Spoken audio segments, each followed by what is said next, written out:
Assalamualaikum warahmatullahi wabarakatuh. Ajma'in wa la haula wa la quwwata illa billahil aliyyil azim. Amma ba'du. Ahibbail kiram yang saya hormati dan yang saya muliakan, segenap para alim dan ulama, para kiai, para sesepuh, para tokoh Provinsi Banten yang saya hormati dan saya muliakan, kita doakan guru-guru senantiasa dilindungi Allah Subhanahu wa Ta'ala dan senantiasa dapat limpahan rahmat, barakah serta kesehatan, dan selalu dalam bimbingan Allah Subhanahu wa Ta'ala sehingga tetap menjadi pelita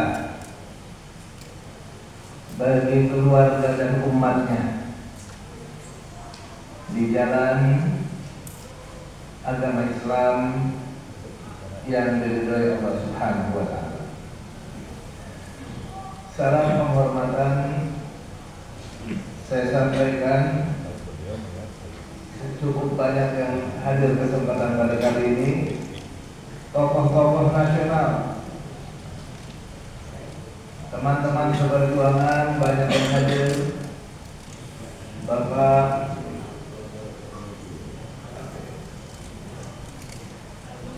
Purnawirawan Majen Sunarko, banyak yang hadir di sini, Bang Marwan Batubara, Pak Mursalin, Pak Nedi, Pak Syamsir, Bapak Kolonel Nursan, Bang Ismet, Dr. Yulian, dan sahabat saya Pak Munarman,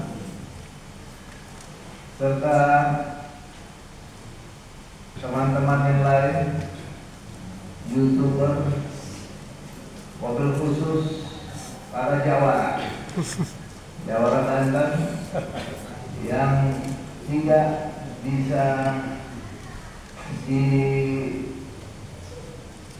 dilewati, ya, tidak bisa dilewati karena perjalanan jalan Banten itu ulama dan jawarannya selalu seiring sejalan dalam perjuangannya. Semoga kita semua yang ada di sini disatukan hati kita, dan disatukan di dalam ridho Subhanahu wa Ta'ala. Salam penghormatan wabil khusus saya sampaikan kepada sahibul bait kita, Kiai Haji Opa Mustafa, tuan rumah kita saat ini. Kita di sini Bapak Kiai Haji Sulaiman Ma'ruf, Bapak Kiai Haji Muhammad Zainuddin, Bapak Kiai Haji Bukhari Arsyad, Bapak Kiai Haji Hafidin, Bapak Kiai Haji Zaid Mustaqim, Bapak Kiai Haji Syekh Karim, dan yang semua pertemuan kita di tempat ini dengan kehadiran Bapak-bapak sekalian menjadi wasilah turunnya rahmat dan berkah Allah untuk kita semua. Saya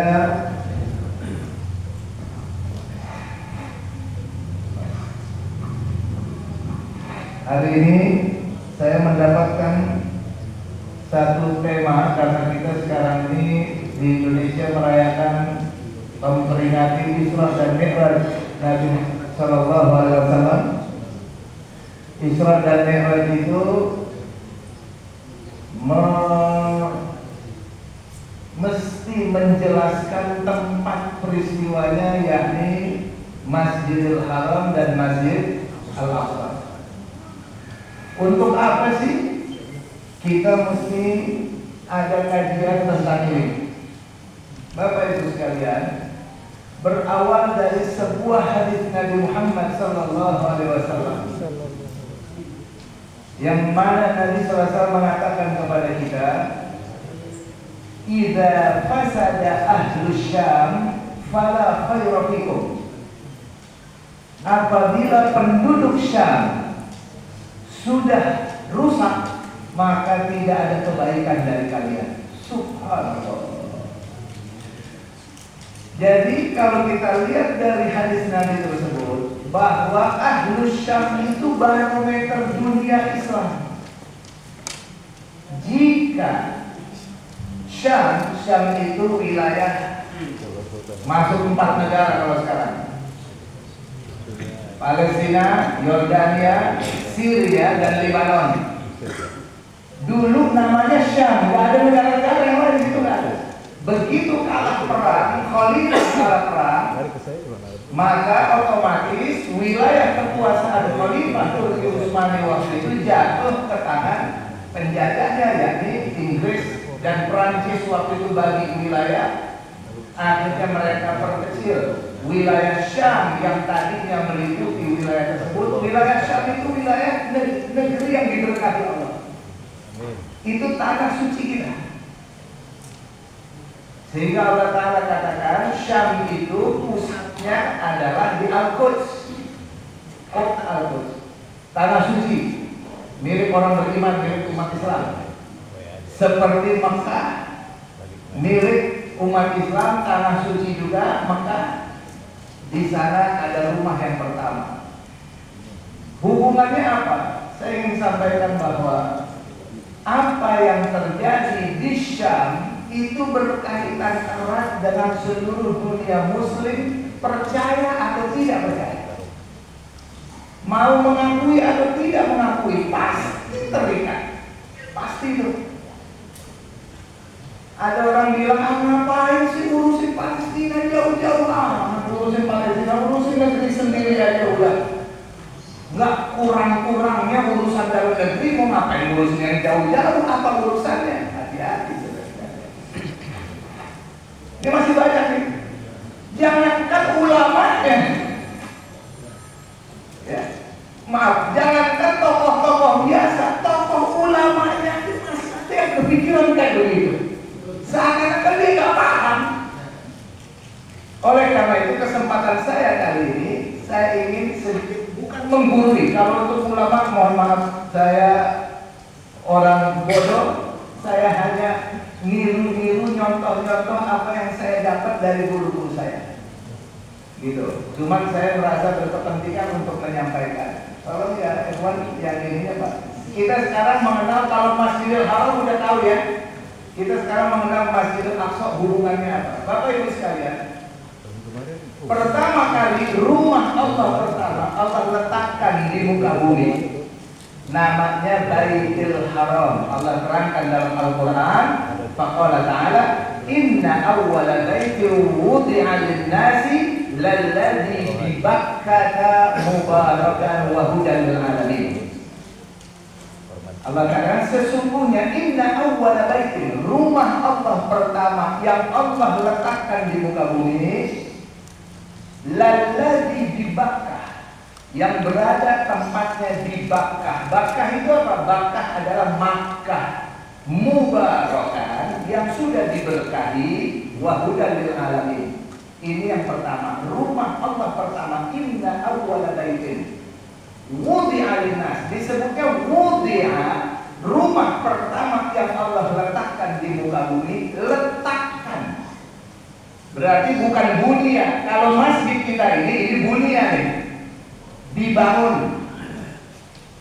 Masjid ini dibangun, Masjid Istiqlal dibangun, sifatnya manusiawi. Tapi kalau wudi'a, wada', diletakkan, ini wallahu a'lamu bima wada'. Allah lebih tahu tentang apa yang dilahirkan oleh perempuan, mau laki-laki mau perempuan, hanya Allah yang tahu. Ketika penyebutan wada' itu hanya Allah yang tahu. Berarti melibatkan malaikat, melibatkan manusia. Manusianya udah ada berarti di situ.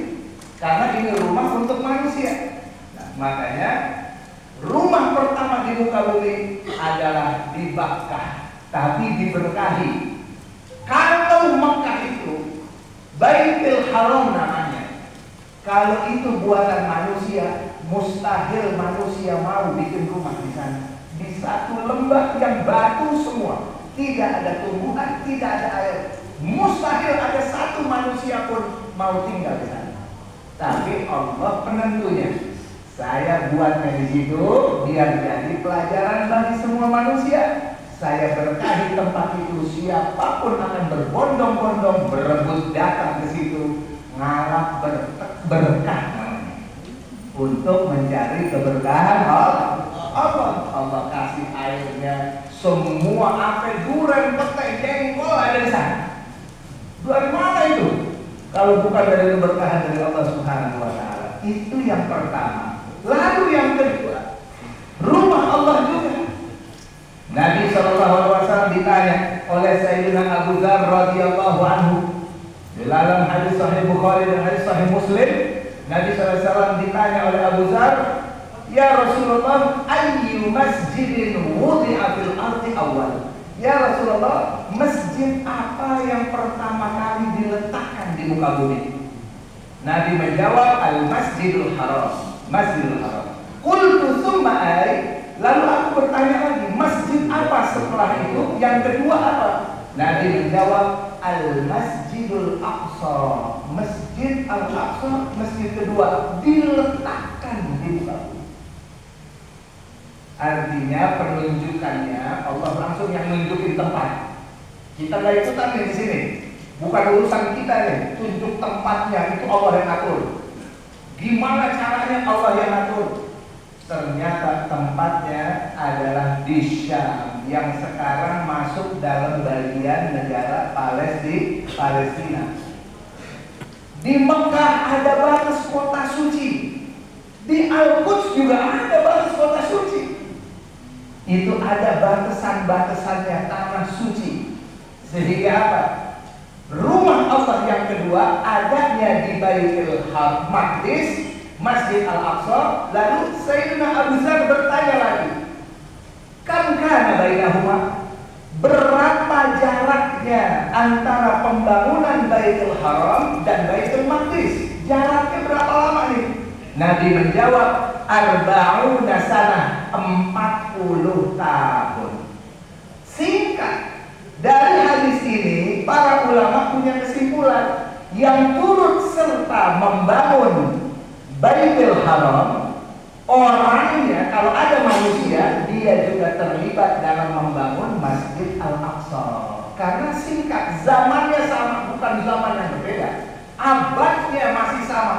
Berarti orangnya sama. Mayoritas ulama menyatakan Nabi Adam alaihissalam adalah orang yang terlibat turut serta di dalam peletakan dan pembangunan Baitul Haram. Dan 40 tahun berikutnya Nabi Adam diperintah oleh Allah ke Palestina untuk membangun, turut serta membangun, yakni Baitul Maqdis atau belakangan disebut dengan Masjid Al-Aqsa. Kita lihat ya Pak. Dari situ ketahuan, adapun nabi-nabi berikutnya mereka adalah jaddadul bina. Para nabi dan rasul berikutnya itu bangun ulang. Seperti Nabi Ibrahim membangun ulang, Nabi Ibrahim dengan Nabi Ismail itu bangun ulang. Nah, buktinya bagaimana? Buktinya Nabi Ibrahim ketika beliau berdoa kepada Allah, Rabbana inni askantu min dzurriyyati biwadin ghairi dzi zar' 'inda baitikal muharram. Ya Allah, saya tinggalkan dari keturunan saya, maksudnya Ismail, masih baik Ismail. Di mana saya letakkan? Di lembah yang tidak ada tumbuhan. Aku titip hanya kepadamu. Tapi apa? Inda baitikal muharram, di sisi rumahmu yang muharram, yang suci, yang dihormati. Saya tinggalin di sini. Saya percaya ini rumah engkau, ini adalah urusan yang engkau ditinggal. Nah, sehingga berikutnya Nabi Ibrahim datang ke sana disuruh untuk membangun lagi. Nah, akhirnya Allah tunjukin tempatnya. Begitu juga Nabi Sulaiman, Nabi Daud alaihissalam pernah membangun Baitul Maqdis, itu bangun ulang. Seperti bangun ini ya, masjid. Ini masjid pendirinya siapa? Kiai Opa. Kiai Opa yang bangun masjid ini muassis dia, pendiri. Adapun nanti lama-lama kelamaan masjid hancur, tua, rapuh, dibangun ulang oleh anak cucunya. Itu pembangun juga namanya, tapi bukan muassis. Pendiri pertama Nabi Adam alaihissalam. Nabi Adam dulu sholat di Baitul Haram di Mekah. Di mana? Di dalam Ka'bah.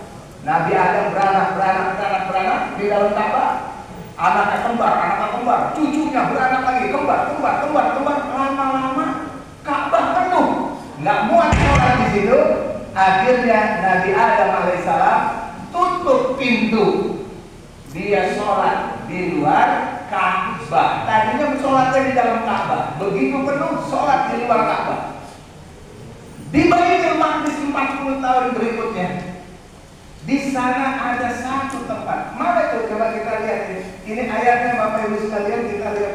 Kalau tidak ada Isra Mi'raj, nggak ada Isra Mi'raj Pak, Bu, hilang ini masih lama. Jadi orang kita tahunya orang Islam sekarang. Tanah suci tahunya cuma Mekah, Madinah. Ini dianggap bukan tanah suci. Atau orang kita ini sekarang, orang Islam, mayoritas. Kalau nggak ada Isra Mi'raj, udah kesebut Pak, ini hilang Pak. Hilang ini masjid. Untung ada Isra Mi'raj, subhanallah. Nabi Muhammad diajak Isra Mi'raj oleh Allah. Mau ke langit bisa nggak dari Mekah langsung? Bisa, tapi Allah nggak kasih. Mau langsung ke langit nggak bisa, langsung dari Mekah. Kemudian marhaban. Ya.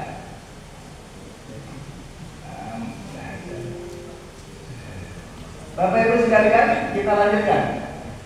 Isra Mi'raj kalau cuma sebatas mau ke langit jumpa Allah, nerima sholat 5 waktu, sebatas itu langsung dari Mekah bisa, tapi Allah nggak kasih ya.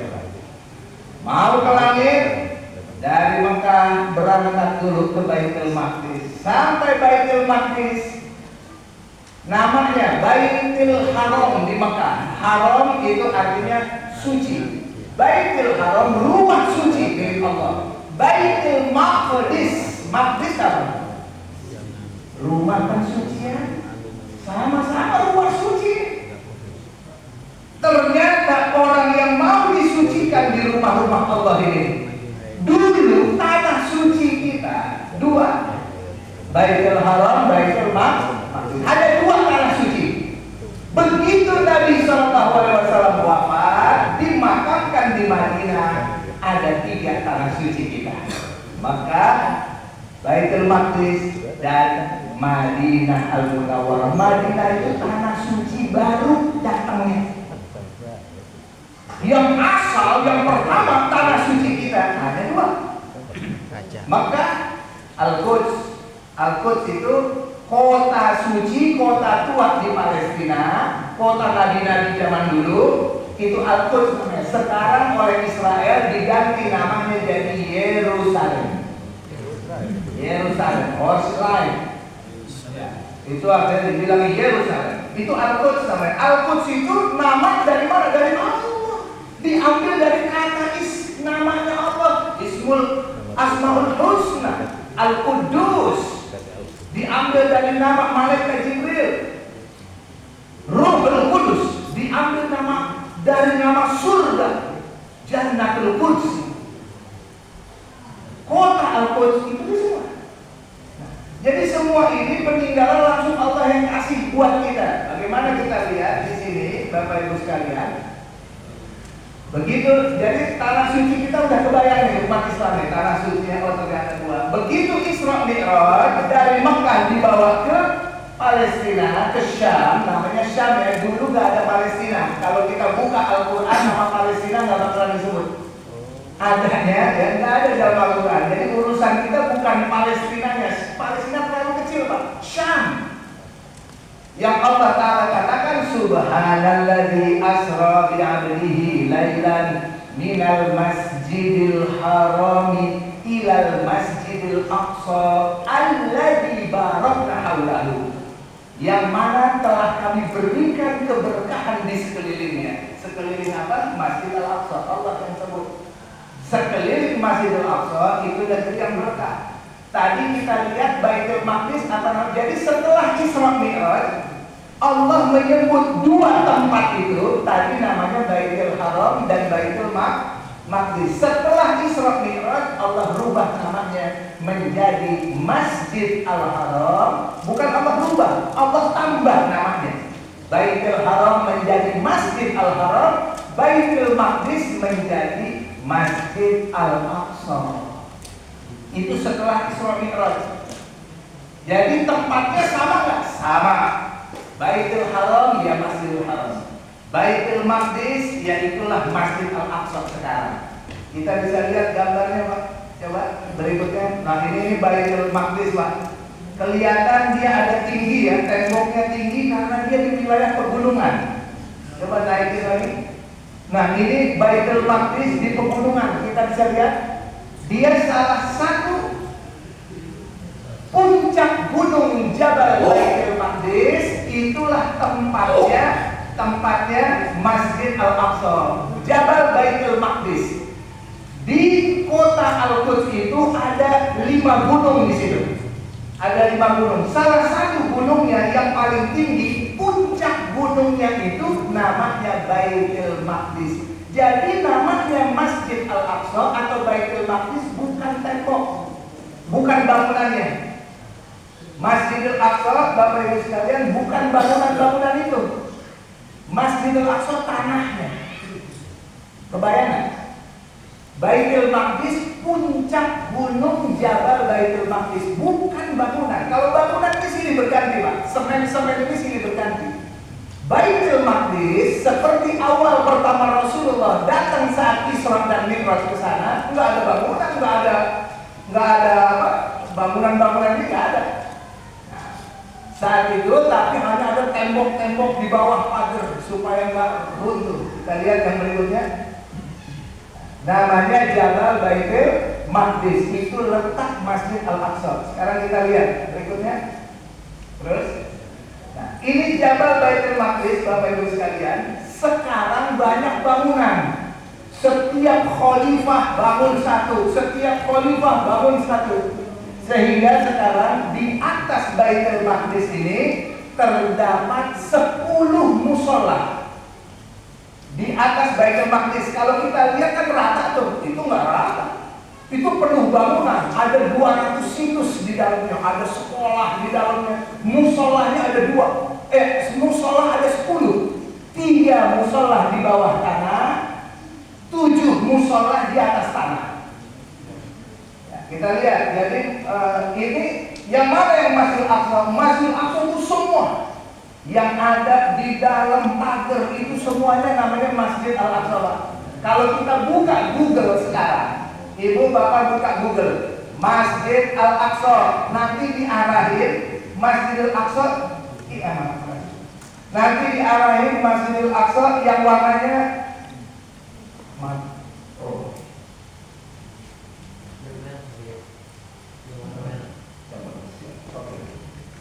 Masjidil Aqsa yang warnanya ini nih, hitam, kubahnya. Karena ini tempat imam dan khotib di sini. Ini bukan. Ini Masjidil Aqsa sekarang kalau Bapak Ibu lihat di Google. Ya. Ini di sini Pak, di ujung sini ada musola, 3 musola gede-gede di bawah karena dia pegunungan. Bagian bawah itu, bagian depan sini itu ada musola 3 di bawah. Namanya musola Marwani paling ujung. Lalu musola Sayyidina Umar. Sayyidina Umar ketika ambil kunci-kunci Baitul Maqdis, dia bikin musola di sini. Sayyidina Umar. Sebelahnya ini adalah musola Jami' Qibli, tempat khotib dan imam. Tuh khotib dan imam di situ adanya. Sebelahnya lagi di sini ada musola Nisa. Sebelahnya lagi ada musola Maghribah. Sebelahnya lagi ada musola Buraq. Nabi Muhammad SAW masuk dari depan sini setelah ikat Buraq di sini. Nabi Muhammad masuk dari bawah ke belakang ini dan ada turunan, Pak, ke bagian bawah sampai di sini ada namanya Musalla Al-Aqsa Al-Qadim. Nabi sholat 2 rakaat di situ bersama malaikat Jibril. Lalu yang di belakang sini ada lagi yang besar paling cantik. Ini dibangun oleh Abdul Malik bin Marwan. Subhanallah, paling indah itu kubahnya. Kubahnya pakai emas 24 kilo. Kubahnya kayu, dilapisin emas 24 kilo jadi kayak begini. Subhanallah. Itu namanya Musalla Qubbatus Sakhrah. Qubbatus Sakhrah. Bahasa Sundanya namanya Dome of the Rock. Di bawah Qubbatus Sakhrah ini ada batu. Ini, Pak, bisa menampung 3.000 orang sholat. Besar. Mayoritas perempuan yang sholat di sini, yang sholat di masjid yang musola ini hanya perempuan. Biasanya 3.000 orang, masjid gede, musola gede. Semua ada di dalam Masjid Al-Aqsa namanya. Yahudi mau ambil ini yang mau dia bongkar nih. Ada apa di dalam ini? Di dalam ini ada namanya Sakhrah. Apa itu Sakhrah? Sakhrah tempat paling istimewa di dalam Baitul Maqdis. Kalau di Ka'bah, Ka'bah kan rumah Allah suci, berkah, hebat, mulia. Allah tambah lagi kemuliaannya. Allah kirim apa? Batu dari surga. Allah kirim. Udah mulia, udah suci, batu dari surga dikirim ke Baitul Haram, sehingga kita kalau mau ziarah kita cium dulu baru muter, cium lagi baru muter, cium lagi baru muter, asal lewat cium 7 kali cium. Nggak bisa cium ya salam dari jauh lah, minimal kita setor muka karena itu batu dari surga. Kalau orang zaman sekarang ini fingerprint gitu, saya masuk absen, ya absen. Di Baitul Maqdis ada ini namanya Sakhrah. Sakhrah itu apa? Dia adalah batu. Lebarnya 13 kali 18 meter. Kurang lebih segede ini, menaik tingginya 2 meter lebih dikit. Di bawahnya ada goa. Buat yang sudah pernah pergi ke sana, di bawahnya ada goa namanya Magharatul Arwah. Di atasnya goa itu, sudah di atasnya tempat itulah yang namanya Sakhrah. An-Nabi alaihi salatu wassalam bersabda, Al-ajwah was-sakhrah minal jannah. Kurma ajwa tahu kurma Nabi yang hitam, was-sakhrah, batu sakhrah minal jannah, dari surga asalnya diletakkan. Inilah Nabi Adam alaihissalam membangun mihrab di dalamnya. Nanti kita lihat ya, saya singkat-singkat aja dulu biar kita lihat apa itu sekalian. Oke, lanjut terus. Nah, ini 5 gunung di sini. 5 gunung. Satu gunung Tel, namanya Tel Yazita. Yang kedua Jabal Zaitun. Nah, ini Jabal Zaitun di sini. Ini tempat, ini tanah suci juga yang akan dia sembelih sapi merah di sini, Jabal Zaitun. Ini Jabal Baitul Maqdis paling tinggi. Ini Jabal Sohyun namanya, dan ini yang kelima Jabal Okra. Nah, 5 gunung itu yang nomor 3 adalah Jabal Baitul Maqdis. Itu tempatnya. Berada di mana Jabal Baitul Maqdis? Di dalam kota Al-Quds. Ini kotanya. Ini kota tua nih. Kota Al-Quds. 1/6-nya namanya Masjid Al-Aqsa. Baitul Maqdis 1/6 kota Al-Quds. Orang kalau mau masuk ke Baitul Maqdis harus lewat pintu Al-Quds dulu. Begitu dari Al-Quds masuk kota, baru bisa masuk ke pintu Masjid Al-Aqsa. Ya, lanjut. Nah, ini dari atas kelihatan rata, padahal itu asalnya gunung. Lanjut. Ya, Masjidil Aqsa. Ya, lanjut. Di mana letaknya? Baitul Maqdis, Palestina. Mundur sedikit. Kita lihat di sini. Ini letaknya Palestina, Al-Quds, Masjidil Aqsa. Persis di secara geografis dia perbatasan 3 benua. Dia berada di benua Asia, ini Eropa, ini Afrika, tengah-tengahnya dia. Makanya seorang ilmuwan dari Inggris bernama Harvard, dia mengatakan siapa orang yang mau menguasai dunia, cukup dia kuasai tempat ini. Siapa yang kuasai tempat ini, dia akan kuasai 80% dunia. Itu tempat dari zaman dulu, tempat perang dulu, direbut lagi sama Romawi, diambil lagi sama ini, diambil terus menerus sampai hari ini. Perebutan di sini. Dari sini baru kita nyambung nih, kenapa tempat ini begitu istimewa jadi perebutan peradaban dunia. Para imperialis sangat naksir dengan tempat ini. Dari zaman dulu, bukan baru-baru ini. Kita lihat, lanjut. Ya, kita lihat ini kota Al-Quds. Ini 1/6 wilayah kota Al-Quds adalah Masjidil Aqsa. Berapa luasnya Masjidil Aqsa? Masjidil Aqsa luasnya 144.000 meter persegi, 14,4 hektar. 14,4 hektar masjid terluas di muka bumi. Bisa menampung 250.000 orang sholat. Paling luas. Dari zaman dulu emang begini. Tapi sekarang setelah perluasan Masjidil Haram lebih luas dari dia sekarang. Dulu ya Masjid Al-Aqsa paling luas. Lanjut. Ini Masjidil Aqsa, ini kampung Islam, ini kampung Nasrani, ini kampung Maghribah. Orang-orang dari Maghrib dulu tentaranya Salahuddin Al-Ayyubi kumpulnya di sini semua. Ini sekarang sudah dirampas Yahudi.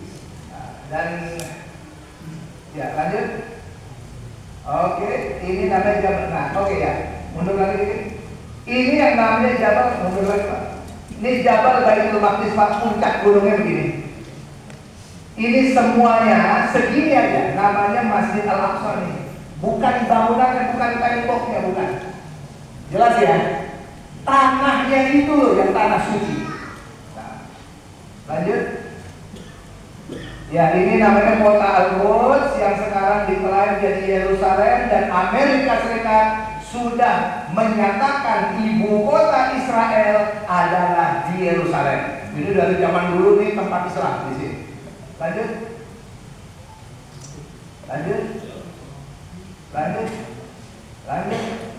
Ya, kita lihat. Ini bagiannya Masjidil Aqsa agak sedikit belok ya. Dia nggak persisi nih, persegi panjang tapi nggak lurus. Bagian bawahnya 466, bagian atas ini 488. Ada yang pendekan, ada yang panjangan. Lanjut. Ya, ini jenisnya, bentuknya Masjidil Aqsa. Lanjut. Ini ada rahasia yang ajaib. Kenapa bisa bentuknya seperti ini? Subhanallah, Masjidil Aqsa Pak, di tembok miring deh Pak. Miring 12 derajat. Subhanallah. Ini diteliti. Lanjut. Diteliti tahun 2005 oleh peneliti ilmuwan Palestina di Inggris. Dia dosen di salah satu perguruan tinggi di Inggris.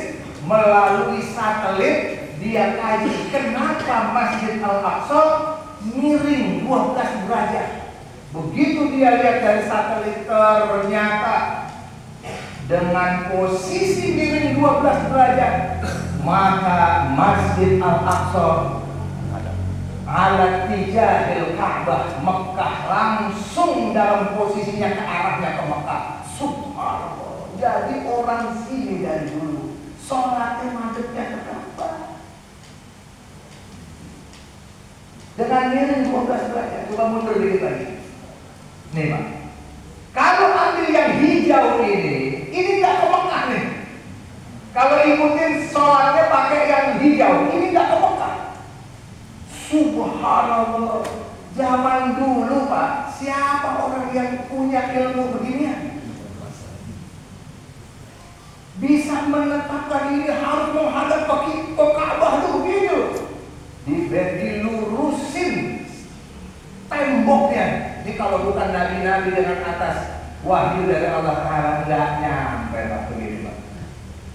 Ini baru terbuka orang modern sehingga ditanya, kalian tahu nggak posisi ini seperti itu? Kata ilmuwan Inggris dia bilang kami sudah tahu, tapi kami diam aja supaya nggak jadi kebanggaan bagi orang-orang Palestina yang punya ikatan kuat Baitul Haram dan Baitul Maqdis karena mereka pengen ambil. Jadi biar nggak usah. Nah ini kita biar paham ini kita ini menyentuh di sini para ulama keimanan kita dulu ya. Iman kita kan di sini tempatnya. Di sini ada iman Masjidil Haram dan Masjidil Aqsa. Oke lanjut. Nah ini dia. Lanjut. Baik. Terus. Nah itu semuanya Masjidil Aqsa. Oke lanjut. Bapak Ibu sekalian, ini Masjidil Aqsa semuanya, baik pelatarannya maupun ini tembok, ini sudah selesai dihancurkan oleh Zionis Israel. Ini tembok namanya tembok Buraq. Tembok Buraq di mana Nabi ikat Buraq, malaikat Jibril ikat Buraq di situ. Tembok Buraq ini sekarang oleh orang Yahudi namanya diganti menjadi Hillah al-Makkah, tembok ratapan. Ini tembok Buraq.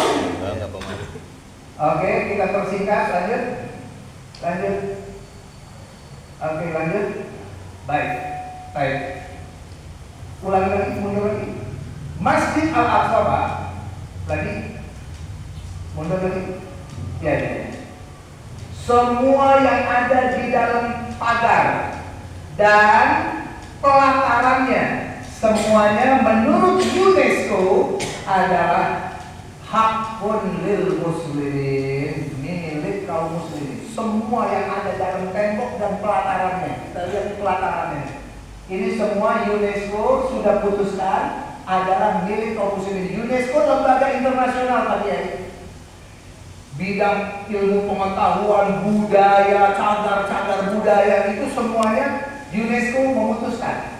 Hasil penelitian kaum muslimin kamu mengklaim ini milik kamu. Mana buktinya? Dipanggil umat Islam ahli-ahli bawa bukti. Dia bawa bukti kepemilikan umat Islam. Orang Yahudi, kamu mengklaim ini tempat milik kamu. Mana buktinya? Dia bawa bukti-bukti. Dia bilang bukti ngaco semua, cuma doktrin doang, tanpa bukti, hanya dogma, hanya ini adalah kata si Ali, hanya kata-kata tanpa bisa bawa bukti. Akhirnya sepakat yang kaum muslimin dan orang Nasrani menyatakan ini kami sudah serahkan ke umat Islam. Selesai.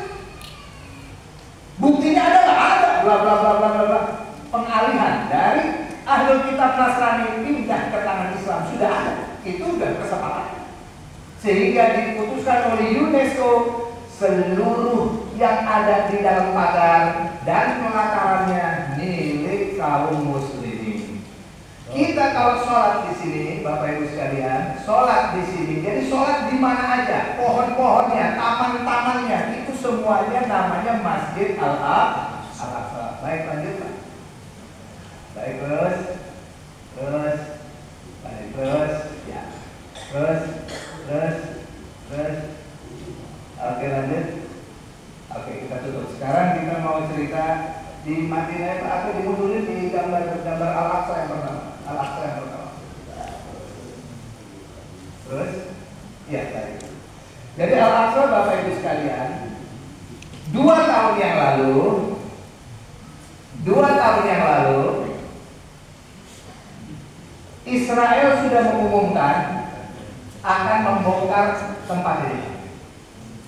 Baitul Maqdis yang ada di atas ini. Oh, saya mau kasih lihat batunya, boleh masuk ke dalam. Di dalam ini, terus dulu Pak, agak jauh tuh. Ya, terus.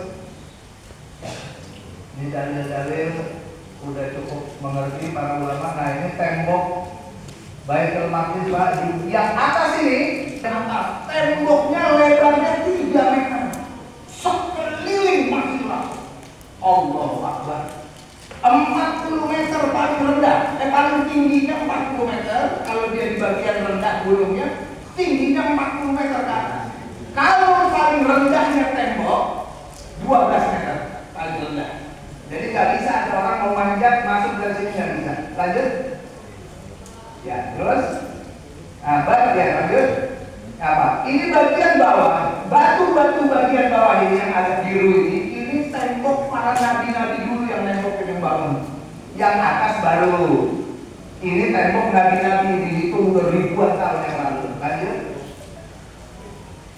Lanjut. Nah, ini udah selamat sekali. Lanjut. Terus lanjut.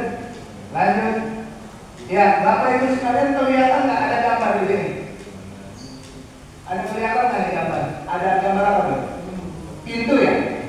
Kayak pintu ya? Itu namanya Babul Rahmah atau Babul Taubah atau Babul Zahabi. Di sini dikatakan Nabi Isa pertama kali keluar dari pintu ini keluar, lalu diangkat, diselamatkan oleh Allah, diangkat ke langit.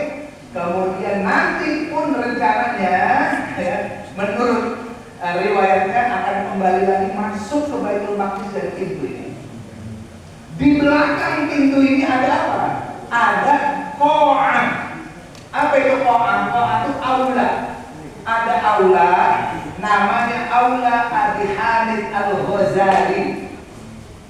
Di waktu Imam Ghazali berkhalwat di sini di Baitul Maqdis, dia tulis kitab paling populer, kitab yang bernama Al-Ihya, kitab Ihya Ulumuddin. Di sini dia bangun. Selesai itu, umat Islam, para ulama mengabadikan fenomenal kitab Ihya Ulumuddin ini dengan membuat Qa'ah, namanya Qa'ah Abi Hamid Al-Ghazali. Nah, oke, lanjut.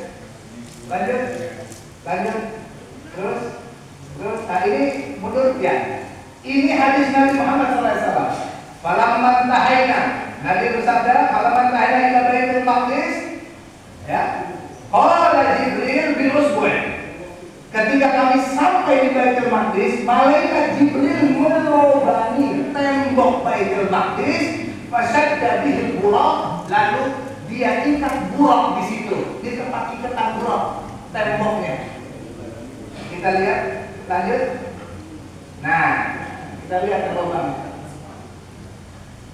Ini tembok buraq, tempat ikat buraq. Lanjut. Terus. Ya. Di dalam Qubatus Sofrah tadi ada ini Pak. Kita persingkat aja ya Pak ya. Di dalam apa tadi namanya? Qubatus Sofrah ada batu ini. Ini batu tingginya 2 meter lebih, lebarnya 13 kali 18 meter. Sekarang sudah ditutup. Disinilah dulu Nabi Adam bikin mihrab. Para nabi sholatnya di atas ini dulu. Turun temurun. Nabi Zakaria termasuk Siti Maryam punya mihrab di sini. Mihrab itu kamar, tempat orang bisa tinggal di sini dan ibadah di situ. Mihrab itu begitu Pak. Di sini tempatnya. Lama-lama penuh dipagar. Coba lihat yang berikutnya. Nah, ini nih dia tempatnya. Udah dipagar nih dia nih.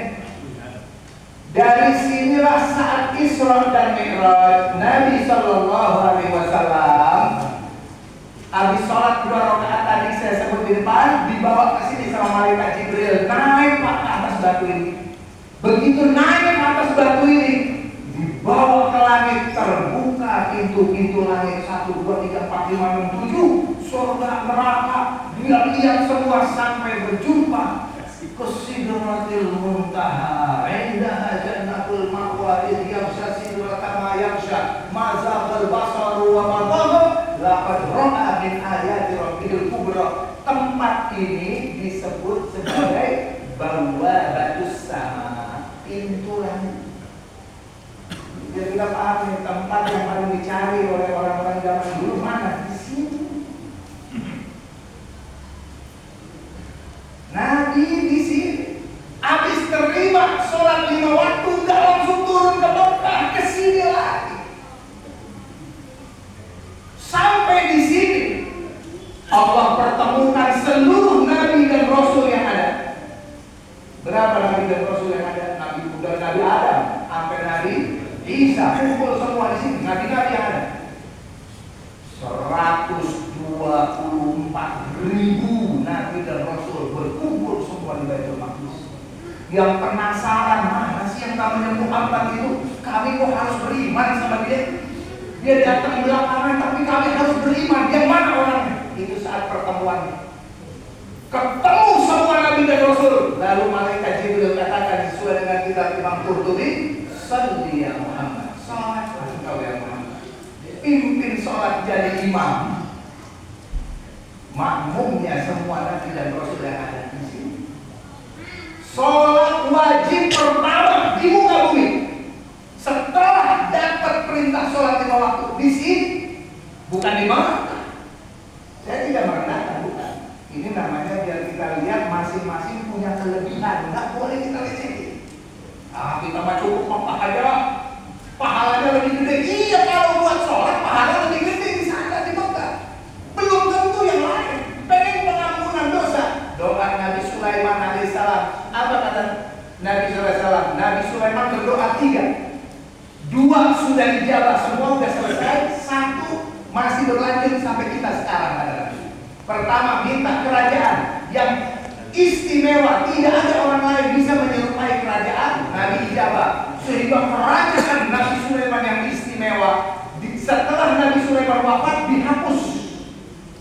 Jadi nggak ada kerajaan Sulaiman sekarang, nggak ada arsitek manapun nggak ada yang bisa contoh. Saya bikin kerajaan Sulaiman. Kalau Fir'aun kerajaannya ada, Pak.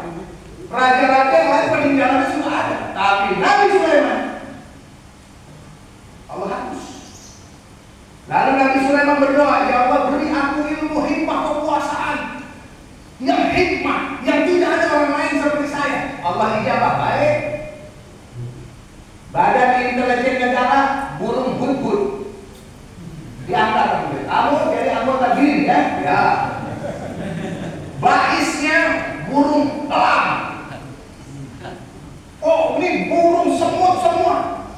Kepala PU pembangunan pekerjaan umum, Jin Ifrit kepala pembangunan, Masya Allah, suruh pindahin itu kerajaan.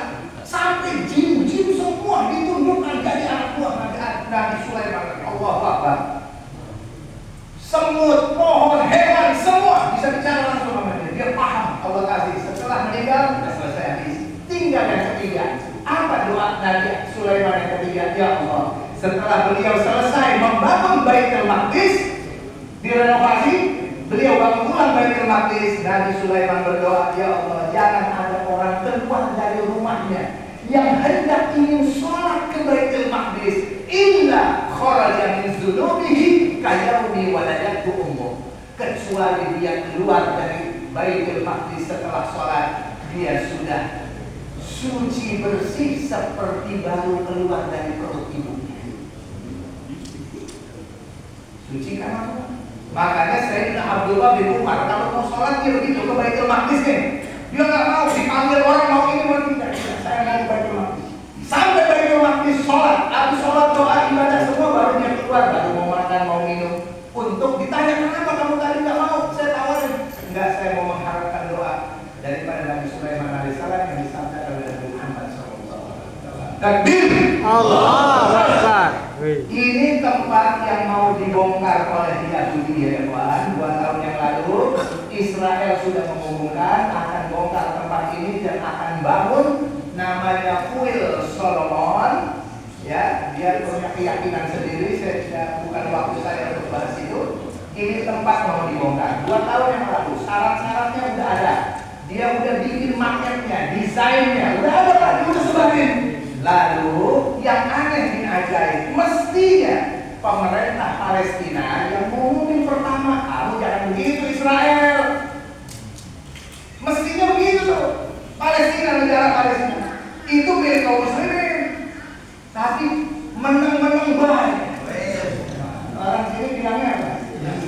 Menang-menang baik. Menang-menang baik itu pemerintah Palestina.